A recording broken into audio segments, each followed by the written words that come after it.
ทางอำนาจการปกครองบ้านก็คือคณะหน่วยไกลเกลี่ยขั้นบ้านได้มีการไกลเกลี่ยคดีผัวเมียระหว่างเท่าคำสุขีผู้เป็นผัวและนางสุนิตาผู้เป็นเมีย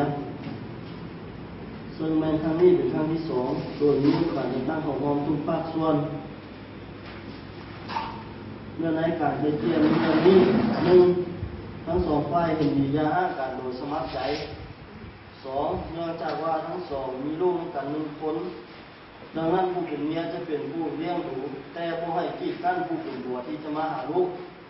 สามทั้งสองฝ่ายยังมีพันธะที่จะเลี้ยงดูลูกเหมือนกันให้ได้อายุถึง18 ปีสี่ฝ่ายของผู้เป็นพ่อก็คือเท่าคำสุขีจะส่งเลี้ยง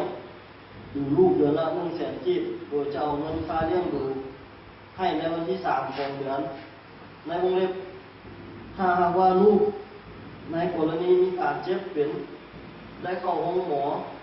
แม่จะได้รับผิดชอบช่วยกันในเป็นกรณีพิเศษวงเล็บ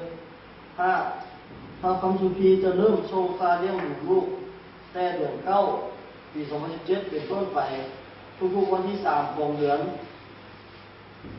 ถ้าคำสุขีจะ